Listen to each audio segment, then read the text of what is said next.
This could be just a base rush now. They knock down Xmithie. They get one trade kill back into Levi. Pobelter gonna get knocked down, a double kill, and hell on the kill. Well, we shit the bed at Worlds for sure. Marines improving 2-2. They tied the head. Yeah, we just weren't a very good team. The meta was really bad for us. There's been never another time to go and pray. Oh my God, he just sniped Pobelter. BDD in there as well. Yeah, I mean, we failed to even get out of group, so not a good look. Palimon.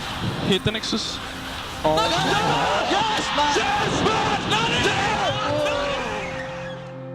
I didn't really have strong confidence at Worlds, so I didn't really play well. Immortals, unfortunately, will be headed home with a 2-5 record after going 0-4 here in week 2. We were on our flight back from China. Noah had a phone call and he was looking really angry and just talking really fast and skipped ahead of everyone. So we're like, wonder what's going on. So they started to get announced what teams, or it started to get leaked actually, oh, so-and-so team is franchised for LCS next year. And then it was okay, well of course TSM, C9, whatever made it. And then it was TL made it, and the list started to go on and on. It was Echo Fox made it, and some other team made it, and it's where's Immortals? Somehow I got to know IMTs out of NALCS. I don't know, Twitter or Reddit, ESPN, blah blah, NALCS.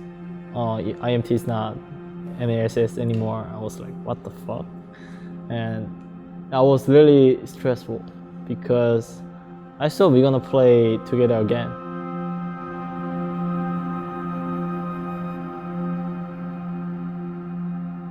Hello and welcome back to Game 5, the Penta game, where Team Liquid look to take down FlyQuest. FlyQuest in the top lane, Flame in the jungle, on the mid lane, Fly, bottom Wild Turtle, support Stunt.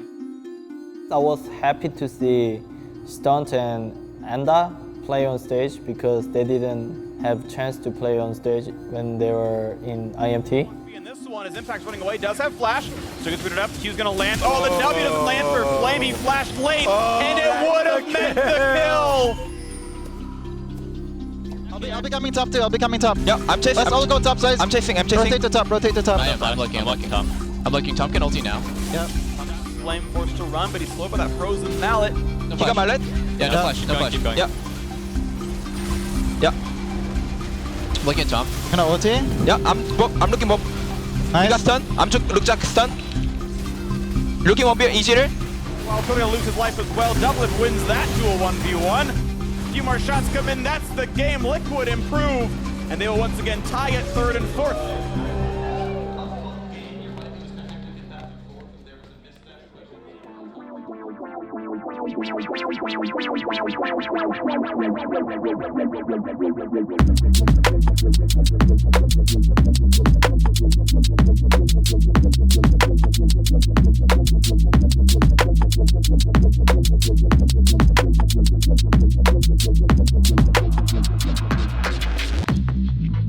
Welcome to Summoner's Rift. He sees him. He literally sees him. Oh,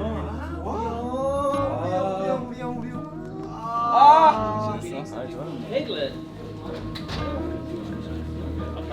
I Missed you.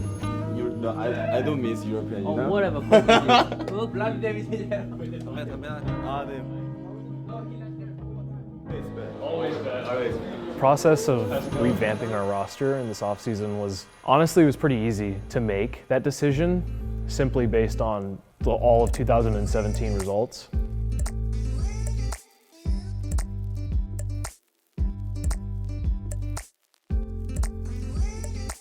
Our end of the season was happening. We first said, let's set up meetings twice a week with all of the coaching staff and really break down where we want to be, right? Let's come up with a massive Google spreadsheet and list out what all of the options are going to be for each respective role, where we currently at, when contracts end, when people become available, what the budget is going to be per role. And then let's put up a priority chart or ranking system that says, these are the players that are tier 1.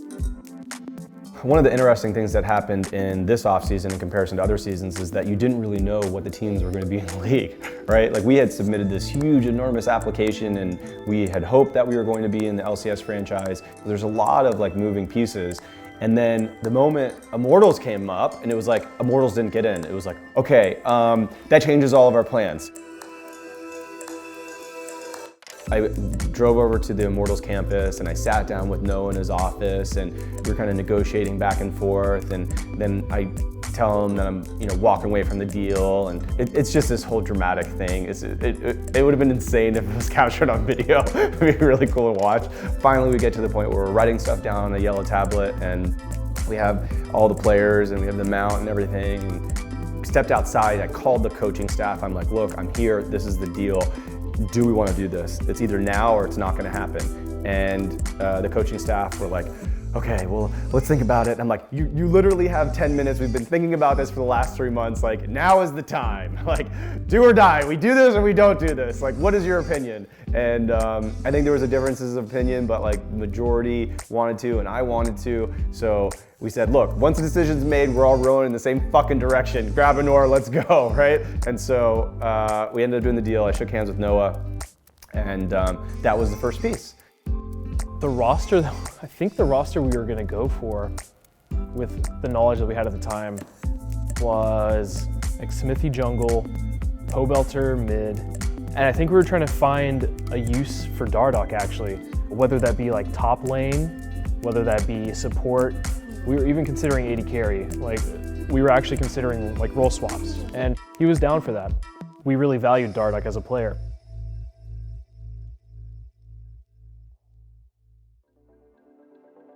Usually they think like NA needs top Korean player, mid player, and they don't think like, oh, we need Korean support. So maybe I better to go other country like China or Taiwan again, or Brazil or Europe. But yeah, I got some offers from all country.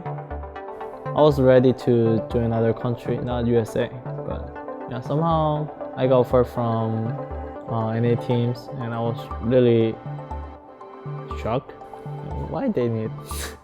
Why do they need supports? Like, there are many good supports in NA, and they will really need like great mid player from EU or Korea. So I was okay. Maybe I can play in NALCS again. Yeah. I was talking to Olleh that time, and he really wanted to play me, and I really wanted to play with him. So we were thinking about like, if he doesn't go, then who should I get? Like it was like Bifrost or like other supports that can complement Cody. I wanted like maybe Aframu or something that's like has a leader type mentality, because Cody needs like a lot of direction. Steve kept saying like, oh, there's a 1% chance. Like, don't even consider it. It's never gonna happen. But we could possibly get Doublelift.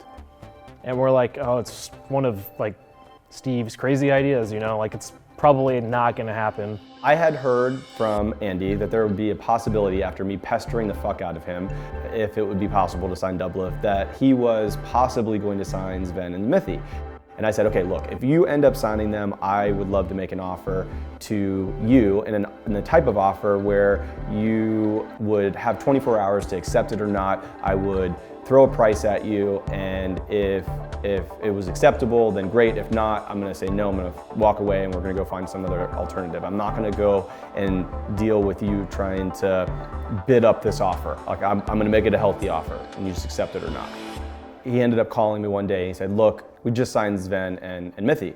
And I said, okay, great. I will have an offer to you in the next 24 hours. People interviewed me about this thing. They're like, how did you find out? And I was like, oh, I went on Reddit and I found out. And I didn't think it was that big of a deal, because it sounds like from an outside perspective that's like so bad. But for me, I was just like, okay, that's pretty big news. And so what I did was I called Andy, and then I went around and talked to a bunch of owners after that call. And like, it was just all business, like I understand esports, I understand. So we ended up getting him while we still had Cody's son, but we felt like we needed to do something with like help Cody's son out. And so we reached out to every team and tried to see where we could help out. So that was like the first formation of the roster. We had like the core of basically CLG. It was Pobelter, Xmithie, and Doublelift. And then Olleh and Impact were the other two that came along as their contracts expired.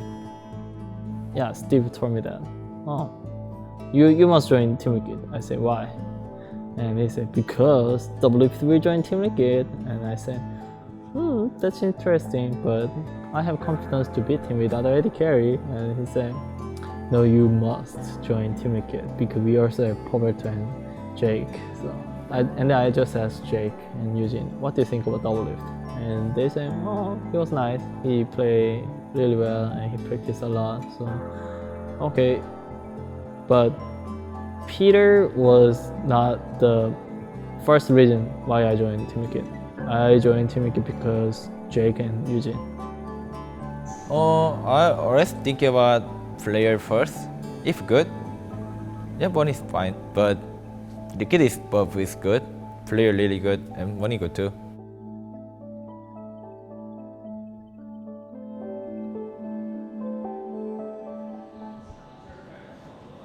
Maybe it's because I think it's because I woke up too early too or something. We played at 4.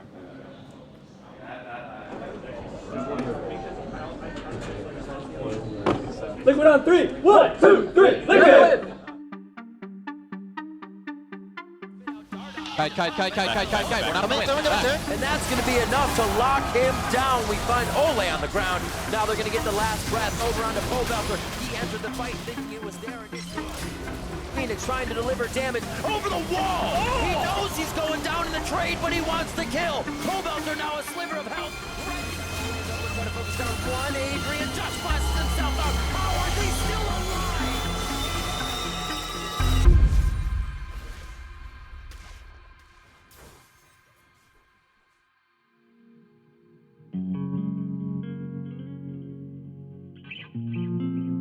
It was painful, but it was over quickly. So I think we lost in a really snowbally way. Like we played a snowball comp and we just like misexecuted a bunch of things. The game got out of hand really fast because it was just like 2 quick fights. Okay, like now we're in desperation mode, I guess. We were in more of like a how do we make like the game really chaotic? We went for one last chaotic fight. Okay, game's over. But I think we took a lot from the experience, and the review was actually really productive. For all of you to keep in mind is to make every conversation really productive. All of you be mindful of when frustration becomes counterproductive, when it slows down the process, because you just don't have a lot of time. Like the biggest thing that I've noticed is you just are trying to cram so much into small spaces because you just don't have that much time, right? So every conversation has to be really productive, right? And you know, you and Olleh, Peter, you guys had great conversations like Wednesday, Thursday. Like keep having them, be really productive. That's the key thing. Like I feel like now, like the emotional stuff, the chaotic stuff is out of the room now, which is huge, right? Now I feel like we're kind of like 4 weeks behind in terms of like developing technically. And that's so you just have to get more out of every little space. Every conversation has to be really productive. And that to me is the big takeaway from this week.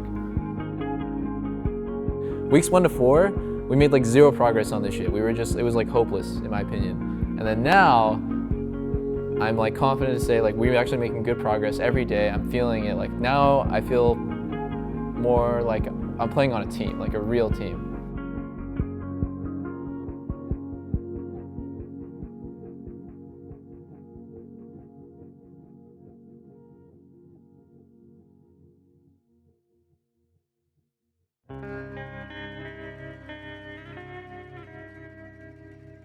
I was on TSM Season 6 when I first joined TSM. The team was supposed to be a super team. We got like these superstar players and the synergy just didn't work out, and like we tweaked just one part of it and we went from 6th place regular season, 2nd place to CLG to just winning everything for 2 years straight.